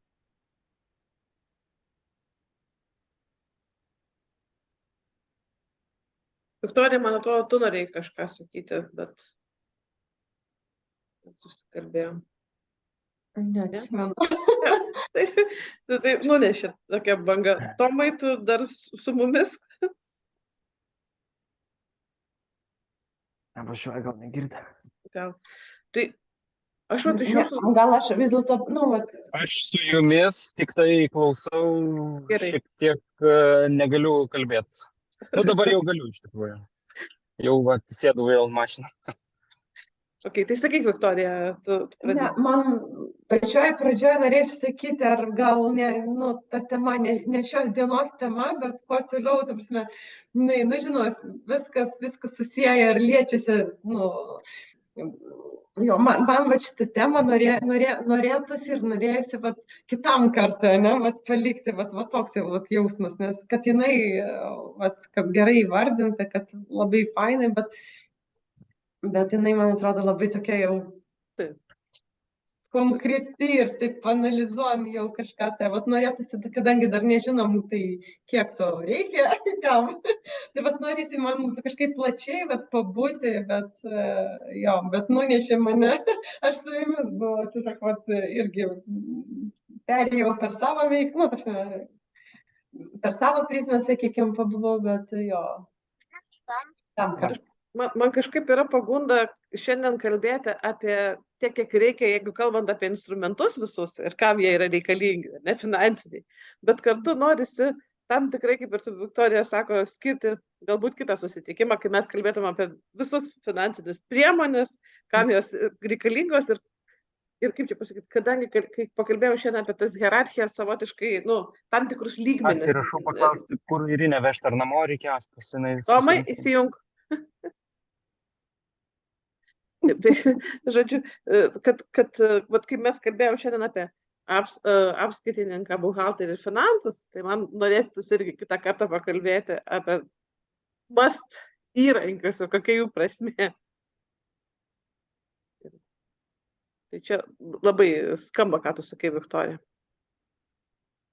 Nes norisi man eiti tą tokią temą, o kaip prieiti vadovui nuo iš viso susipratimo apie finansus iki susipratimo apie rodiklius, kad egzistuoja rodikliai, kad reikia kažką tai sekti. Tai va, ta pati kelionė irgi labai įdomi. O man dabar vis nepaleidžiu Karinos pasakymą apie, dabar nepacituosiu, bet sakykime, esmė gal pasakysiu apie norą, ne, būti kartu, būti dalimi tos įmonės, kad tas buhalterio, ar ten, nežinau, outsource įmonė ir panašiai, man aš su šituo, visą laiką man šita mintis, jinai tokia, aš kaip, aš per save vėlgi einu ir aš suprantu, kad man kaip vadovui būtų žiauriai gerai, jeigu būtų toks žmogus, kuris norėtų būti, kuris, sakykime, rodytų irgi iniciatyvą, ne vien tik tuomet, kai vadovas paprašo ar dar kažkas, arba eitų kartu,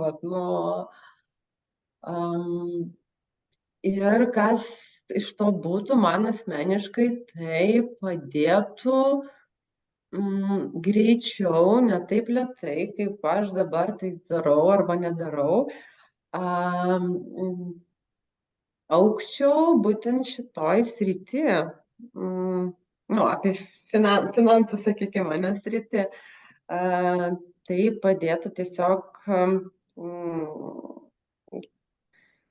jausčiaus labiau kompetentinga, sakykime, ir tai, nes aš tikiu, kad turėdama daugiau kompetencijos, negu aš dabar turiu, arba aš visai jos neturiu, sakykime taip, aš galėčiau savo tam tikras idėjas ar planus arba siekius ne vien tik svajoti ar dar kažką, tai, bet,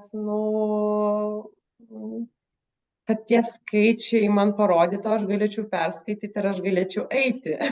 O ne tai, man atrodo, taip galbūt, aš labai tikiu, kad man pavyks ir man užteks pinigų. Tai tas, sakykime, pora vadovo ir kažko kito, tas duotas labai, man atrodo, vadovui palengvintų gyvenimą versle ir judėti link, kur jisai nori ir turėtų judėti. Tai aš po Karinos, sakykime, pasakymą, tai dar kartelį man parodė, sakykime, kaip aš vienas vadovas neturintis kažkokio tai palaikymo, kuris galėtų man kartais pastumti greičiau išmokti tą sritį, arba nepastumti, o pagelbėti išmokti tą sritį. Tai yra labai svarbu, bet čia vėlgi nuo vadovo lygmens, aš manau, priklauso. Bet panašumą turėtų turėti. Tai gemacht. Tu jau įsiregistravai. Aš jaučiu, kad man užtenka. Vat dabar aš galiu pasakyti, man užtenka. Jo. Jau tiek, kiek reikia, ne? Jo, šiam kartui tai labai, tiesiog labai skanu ir nesinori persivaldyti. Gerai, tai gal tada ir uždarom, likim šiek tiek alkani dėl kito karto. Tai norisi jūsų paklausti, 1,5 valandos pakalbėjom, su kuo išeinat šiandien po pirmo mūsų susitikimo. Na tai gerai, tai aš tada. Aš iš tikrųjų atėjau su viltim, kad tą savo tiek, kiek reikia, susimažinsiu. Bet šiaip, kai dabar grinai pabuvau 1,5 valandos tik mintise apie finansus, tai nevelnio dar daugiau, gal dabar kažkaip manau, kad to reikia egzistuoja. Jo, tai tas tiek, kiek reikia, niekaip nesumažėjo pas mane. Nes per daug svarbos, per daug naudos ir per daug vertės tame kol kas tai matau ir jo, nežinau, gal kitų susitikimo metu tą kartelę savo mažinsiu, bet kol kas dar ne šį.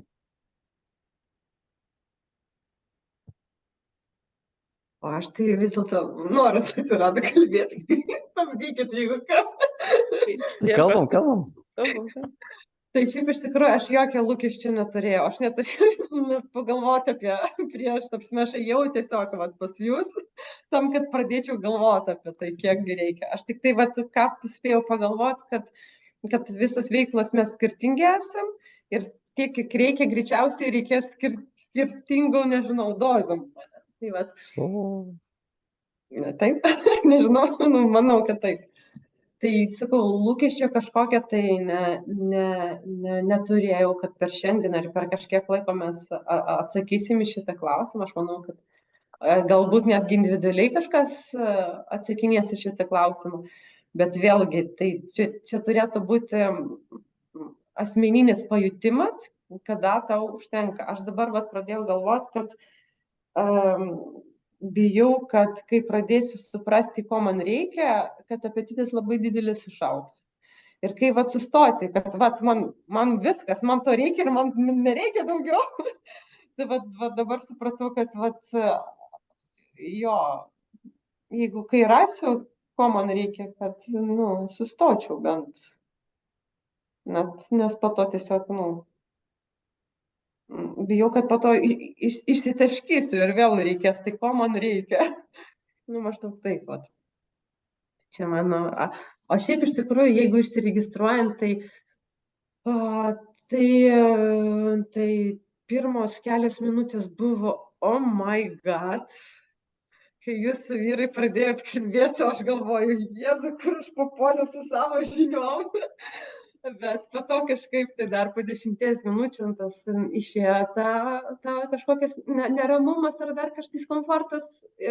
Supratau, kad reikia būti atvirai ir tokia aš esu ir supratau, kiek žinau, kiek nežinau, viskas mano. Ir yra kur tobulėti. Ir tiesiog pasitikiu ir kažkas nutiko mūsų diskusija, kad esu pasiruošus kitai diskusijai, kitam pokalbiui. Formatas man labai, labai geras ir galvoju, kad netgi gerai, kad tų, sakykime, ausų arba veidų nebuvo šiandien, nes greičiausiai, vis vien tas blaško, kai matai labai daug, o čia, kai esam, kuriem skauda, kuriem rūpi ir panašiai, čia momentą, tai man labai geras formatas ir kiekis žmonių irgi labai geras. Tai mutinuosi, ačiū. Tiek, kiek reikia, žodžiu, žmonių, tiek, kiek reikia vaizdą. Tomai, gal turi tu ką pasakyti? Aš dar noriu pasakyti, o Tomas Taip, tyli. sakyk. Jo, tai vat ko...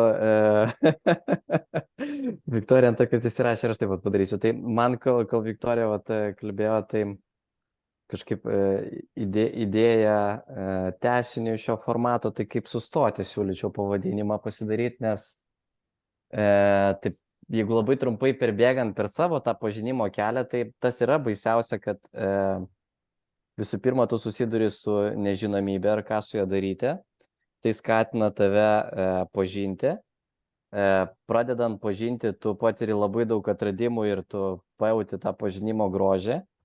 Ypač jeigu naudingų ir pakankamai tokių, vadinkim, įtakojančių, ne? Tai ne kažkada panaudoti nuo va čia ir dabar ir tave taip tokia euforija pajauti, tai dar labiau tai skatina, va tada atsiranda poreikis susitikimam kaip sustoti, bet jeigu tokio tipo susitikimų nėra, Eglė neinicijuoja, tai tada tenka jo tame metus turbūt kokius pabūti, o paskui pats supranti, kad nublema palaukti. Tai jau tiesiog jo tą laiką nukreipi truputėlį, nes tai nėra irgi paprasta. Tai va, tai ačiū dar kartą. Ačiū. Tai gal tu, Karina, tada Tomas neįsijungęs, palauksim jo, kai jisai įsijungia. Tai aš neatsakiau savo į klausimą, kiekgi reikia. Tai aš to atsakymo neturiu šiam momentui. Supratau, kad reikia labai skirtingai. Tai yra priklausomai nuo vadovo, nuo žmogaus, turbūt ir nuo finansų specialisto ar eksperto, tai yra, kadangi aš viena šiandien atstovė, jeigu šalia sėdėtų dar vienas, galimai mūsų tiek, kiek reikia, irgi atrodytų skirtingai. Aš taip galvoju. Aš neatsakiau, bet man su tuo ramu, todėl, kad aš tikiuosi taip, kad turėsim daugiau tų pokalbių ir, sakykime, galimai atsakysim į šitą klausimą, bent jau aš kažką tai savo sudėliosiu ir aš savo tą krepšelį užpildysiu, kiek reikia, kiek aš įsivaizduoju reikėtų. Kiekvienas iš dalyvaujančių vadovų irgi galimai pagal save tai užpildys, kažkam daugiau reikia, kažkam mažiau reikia. Tai va, tai aš pasiruošus apie tai kalbėti, man labai įdomu apie tai kalbėti ir vis dėlto surasti tą atsakymą, kam ir kiek ar kokiu atveju reikia. Ir ar egzistuoja tas kažkoks universalus, kiek reikia. Kiekvienam reikia. Ar tas minimumas kažkoks. Jau apie maksimumą nekalbėsim, nes čia jau kaip sustoti, po to tada problemos kaip sustoti. Tai kiek galim panešti ir kiek būtina turėti tame mūsų krepšelį.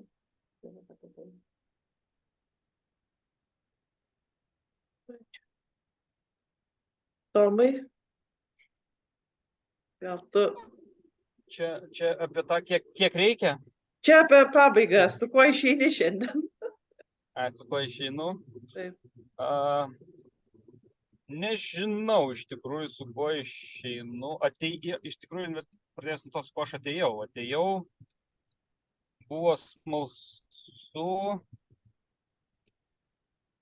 susidėlioti mintis, kiek man reikia iš finansininko ir buhalterio, kiek aš turiu galbūt, kiek reikia ir kaip yra aplinkui.